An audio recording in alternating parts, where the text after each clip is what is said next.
चलो आइए अब नेक्स्ट चलते हैं functional unit of spine. Functional unit of spine क्या मतलब है?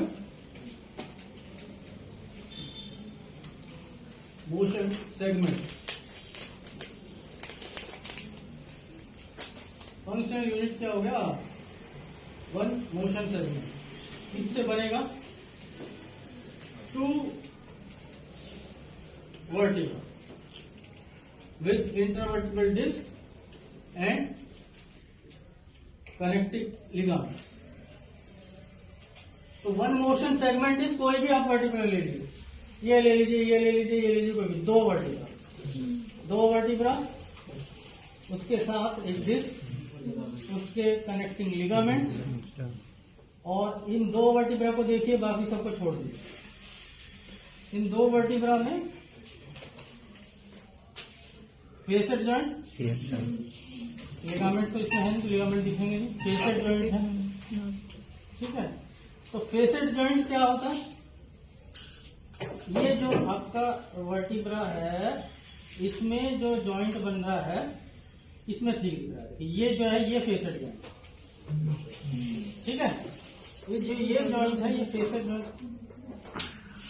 ये फेसेट जॉइंट कैसे बना? अपर वर्टिब्रा के lower articular facet, yes sir. Lower vertebra के सुपीरियर फेसेट से। एक वर्टिब्रा में 4 फेसेट बताए थे मैं, yes sir. 2 superior, 2 inferior. Facet joint किससे बना? अपर वर्टिब्रा का इंफीरियर फेसेट, लोअर वर्टिब्रा के सुपीरियर फेसेट। तो ये हम इन दो इसको मान रहे हैं ना, ये 2 वर्टिब्रा ले रहे हैं, यस सर। एक सेगमेंट में, एक मोशन सेगमेंट में, ठीक है, या एक फंक्शनल यूनिट में। तो 2 vertebra, disc, ligaments, facet, capsule, ये पूरी एक फंक्शनल यूनिट हो गई। समझ में आई है? नहीं आई तो बताओ दोबारा। फंक्शनल यूनिट हम 2 वर्टिब्रा को लेंगे। 2 वर्टिब्रा में क्या है? एक इंटरवर्टिब्रल डिस्क, उसके फेसेट जॉइंट, उसका जॉइंट कैप्सूल, ये हो गए हमारे फंक्शन, और उसके जो लिगामेंट, ठीक है। This is the one functional unit of spine, which consists of 2 vertebra, adjacent vertebra with intervertebral disc, connecting ligament, facet joint, capsule and joint capsule. Any doubt? No sir. ठीक है। तो जो भी मूवमेंट होगी वो इन 2 के लिए। इन 2 में कौन से? Facet joint. फेसेट जॉइंट कितने हैं? एक यूनिट, 2 एक यूनिट में एक जॉइंट, 2 मिलके एक फेसेट जॉइंट बनाएंगे, राइट में और एक लेफ्ट में, ठीक है। तो ये हमारा facet joint. Facet joint is pure synovial joint which consists of joint capsule। तो कितना छोटा सा जॉइंट है, उसमें साइनोवियल जॉइंट है, उसमें जॉइंट कैप्सूल भी है रिस्ट्रिक्शन के लिए। तब इसमें सोचो मूवमेंट कैसा होगा, बहुत small amount of movement is available,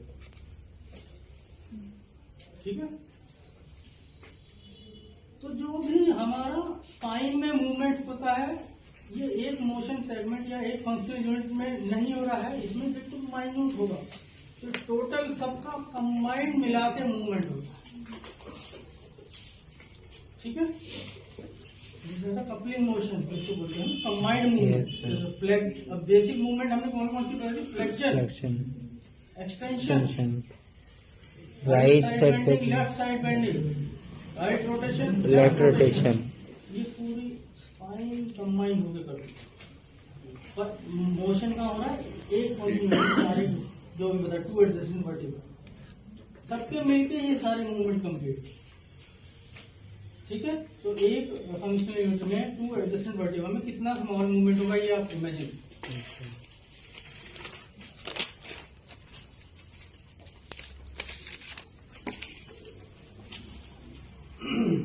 तो एक फंक्शनल यूनिट यानी 2 एडजस्टेंट वर्टिब्रा, अभी हमने समझा दिया सारा।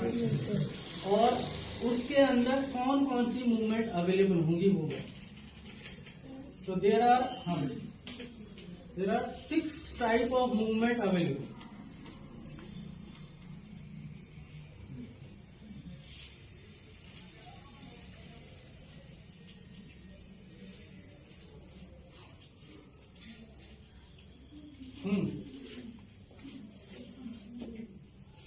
Side to side translation. First is side to side translation. इधर देखें सब लोग, ये एक वर्टिब्रा है, ऊपर बीच में डिस्क है, एक और side to side translation is this. This is side to side translation. दिख रहा है मैडम, समझ में? This is side to side translation. ठीक है. Then next is anterior posterior translation. This one, ये मैं आपको सिर्फ दिखा रहा हूं, इतना होता नहीं है, जी. सिर्फ समझाने के लिए. This is side to side translation. This is anterior posterior translation. ठीक है. Then next is side to side rotation. Side to side rotation और tilting. This is this one. This is side to side rotation और tilting. Next is anterior and posterior tilting. ये side to side tilting थी और ये anterior posterior tilting. ठीक है. And next is rotation in transfer plane, जो हमारी rotation, right rotation. And last is superior inferior translation. This is superior translation, this is inferior translation. दूसरे शब्दों में इसको बोलेंगे तो दिस इज रिट्रैक्शन और दिस इज कंप्रेशन. ठीक है. तो ये 6 मूवमेंट हमारी अवेलेबल होती है एक फंक्शनल यूनिट में. इसमें कोई डाउट है तो बताइए.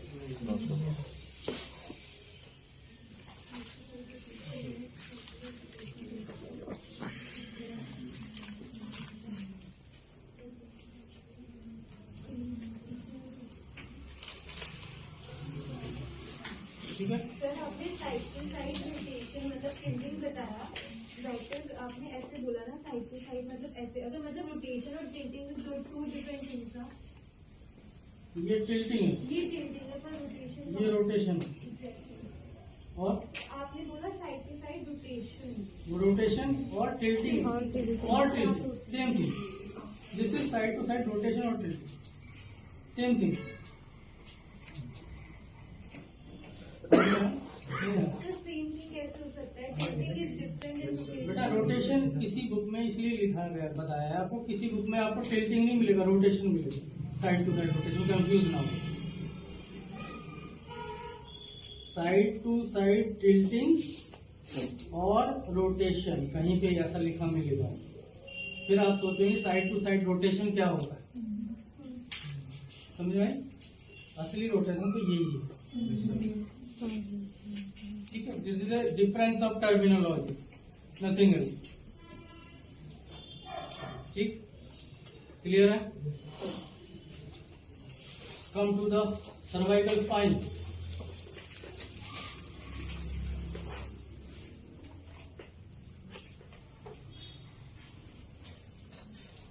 What is different in cervical spine as compared to whole spine?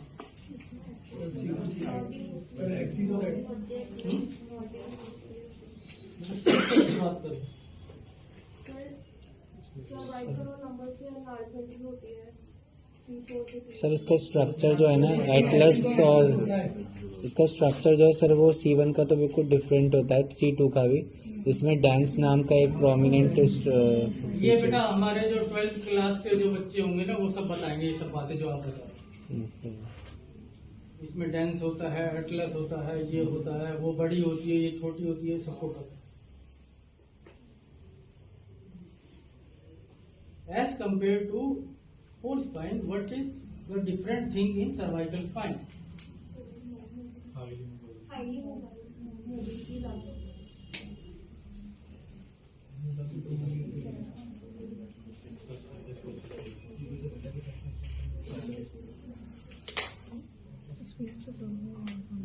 ये ओरिजिनल नहीं है पर फिर भी इसमें कुछ ना कुछ तो पता चलेगा. कुछ ये सी शेप दिख रहा आगे से.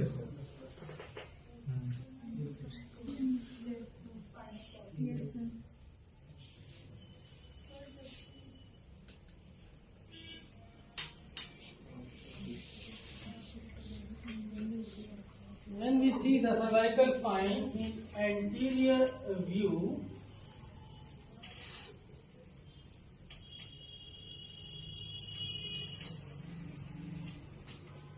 डिस्क होगा आपका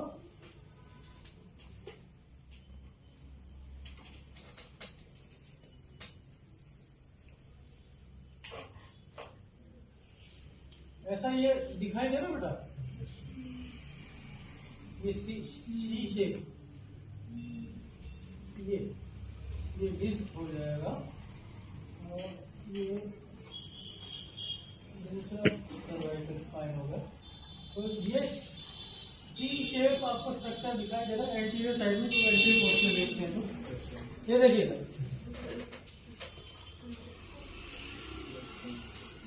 दिखाई दे रहा। This is the different thing in cervical spine known as joint of Luschka, uncovertebral joint.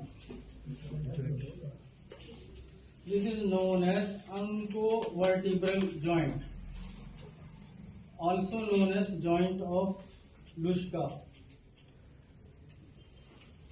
And this process is known as, this margin is known as uncinate process. ये मिलकर बनाता है जॉइंट।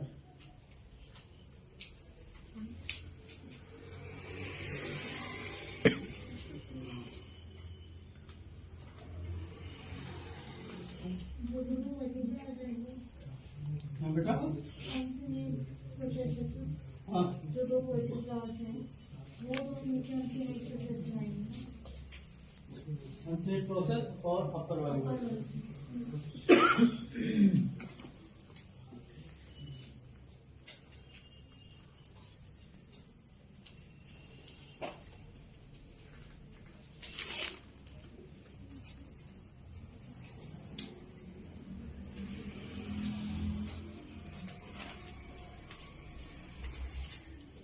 ठीक है, क्लियर है सबको?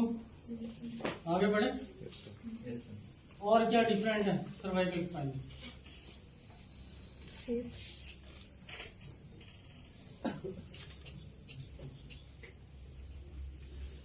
जॉइंट स्पेस कम है, ये सब चीज नहीं चाहिए।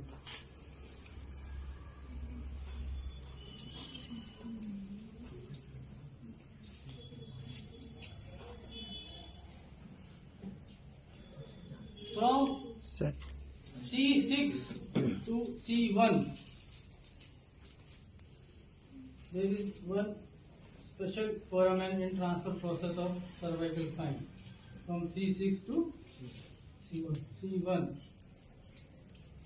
for transfer. For what? For vertebral artery.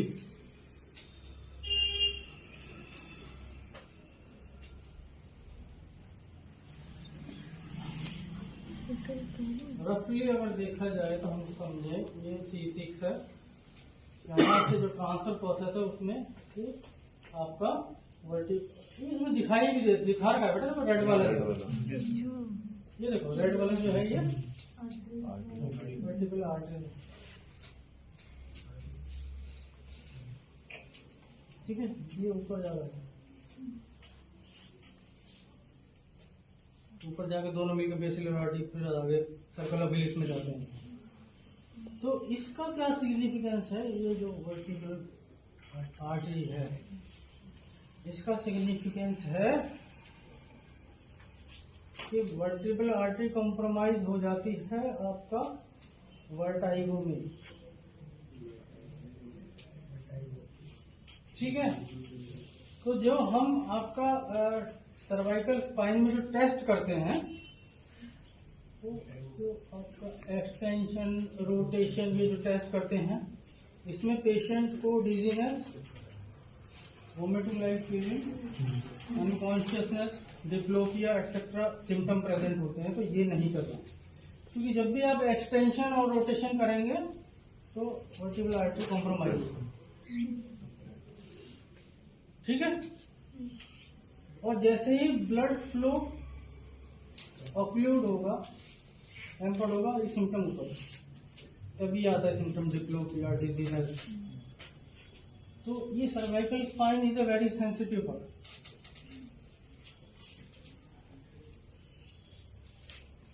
आजकल फेसबुक पे, आपने सोशल मीडिया पे बहुत मैनिपुलेशन देखा होगा cervical, very dangerous in cervical, in case of cervical spine. आपको अगर नहीं आता है तो इसके लिए प्रॉपर ट्रेनिंग होता है, उसके बाद किया जाता है। और जो प्रॉपर ट्रेंड होते हैं वो भी गलत कर देते हैं, ठीक है ना। तो it's better, in my opinion, it's all up to you, in my opinion it's better to not touch the cervical spine.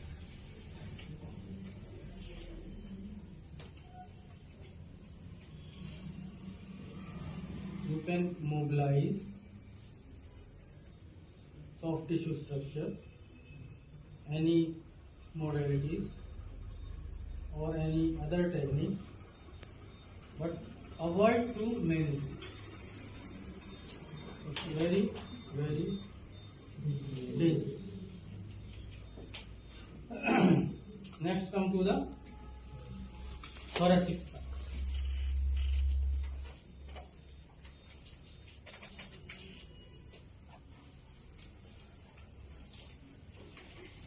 What is different in thoracic spine?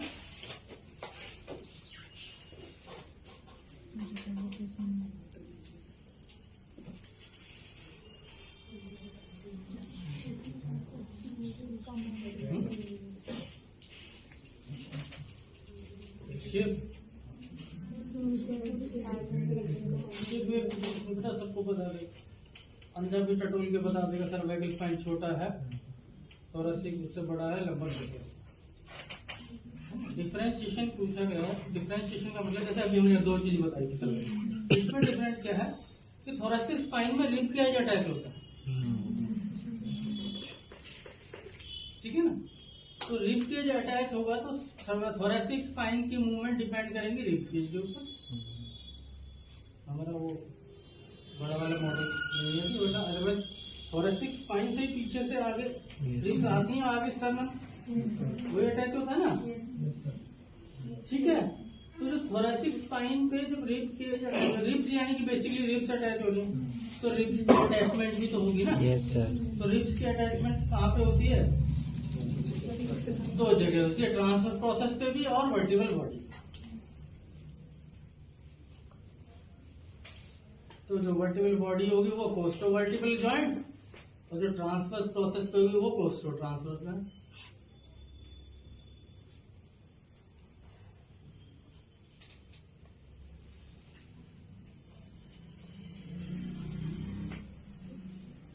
ठीक है बेटा। तो T1, T10 to T1 and T10 to T12 vertebral body have only one coastal face. Yes sir. ठीक, T1 and T10 to T12 vertebral bodies have only one coastal face. क्यों बताने की जरूरत नहीं है मेरे ख्याल में। Yes sir. फिर भी बिकॉज सर बोलो सर फ्लोटिंग रिब्स होती सर, Floating ribs होती तो सर उसमें रिक्वायरमेंट नहीं होती। एक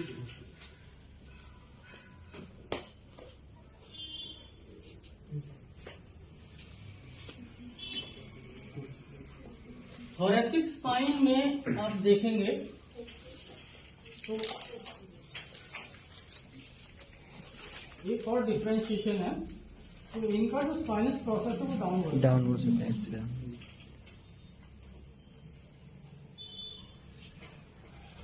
सर्वाइकल का देखा इस पे, ठीक है।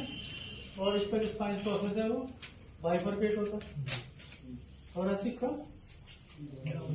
डाउनवर्ड है और लंबर का स्ट्रेट। तो इसका क्या सिग्निफिकेंस है? जब आप पैल्पेट करते हैं तो स्पाइनस प्रोसेस पे पैल्पेट करते हैं, ठीक है। तो स्पाइनस प्रोसेस आपने पैल्पेट किया तो ये अगर स्पाइनस प्रोसेस आप पैल्पेट कर रहे हैं तो इसका जो ट्रांसवर्स प्रोसेस होगा वो उसके लेटरल में 1 या 1.5 सेंटीमीटर ऊपर, थोरेसिक स्पाइन की बात करते हैं। समझ में आया? ये देखो जहाँ मेरी उंगली है, ठीक है, ये पैल्पेट किया हमने स्पाइनस प्रोसेस। तो इसका ये वाली वर्टिब्रा का स्पाइनस प्रोसेस है, इसका transfer process 1 to 1.5 centimetre lateral upward.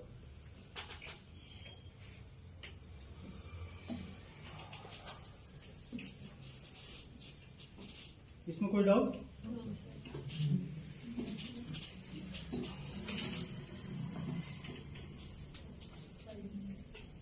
Lumbar vertebra का स्पाइनस प्रोसेस कैसा है?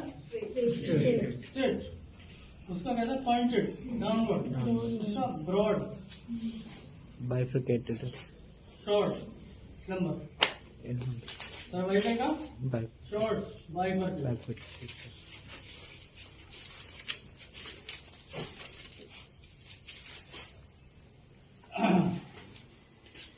अब आ जाइए, ये सर्वाइकल थोरेसिक लंबर। सबसे ज्यादा मूवमेंट होता है आपका cervical spine, C6, C7, L4, L5, S1, ठीक है। ये दो सेगमेंट हैं अपर सेगमेंट में सर्वाइकल स्पाइन में, ये अपना सर्वाइकल स्पाइन में lower segment C6, C7, lumbar spine में L4, L5, L4, L5, S1। यहाँ पे सबसे ज्यादा मूवमेंट होती है।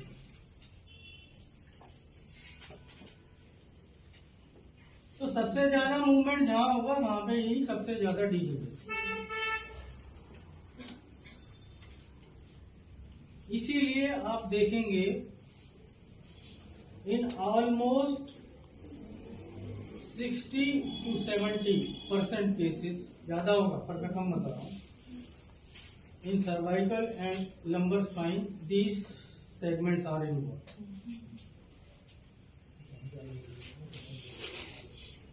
रीजन पता चल गया?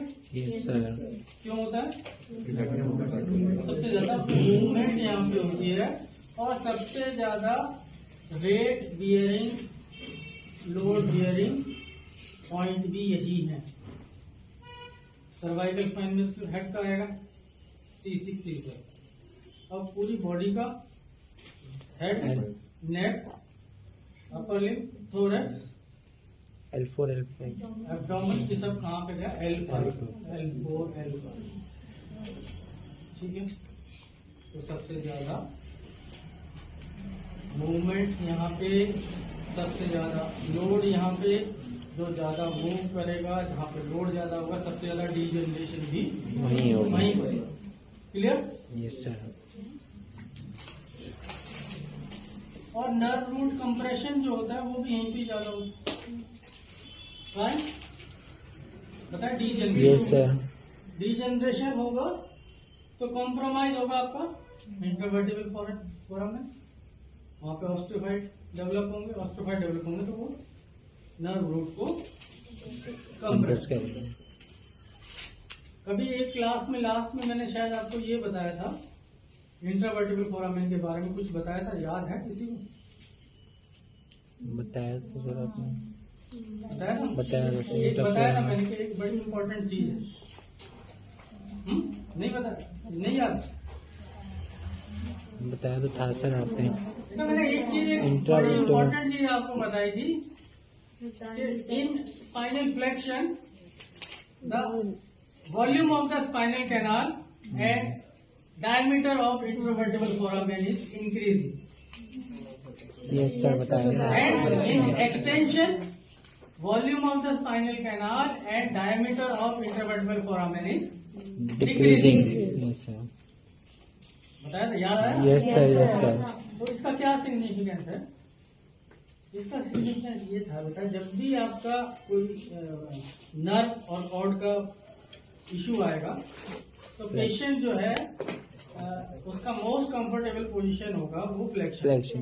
Yes patient sir. हमेशा फ्लेक्शन में आएगा यस सर। और ये फ्लेक्शन में ही रहेगा। एक्सटेंशन में उसको पेन या सिम्टम इंक्रीज हो क्योंकि वो कंप्रेस करेगा। And extension is also a close pack position of spine yes sir. And flexion is a loose pack. ये दो चीजें याद है। Yes sir. तो क्या सिग्निफिकेंस हो गया समझ में आ गया। Yes sir.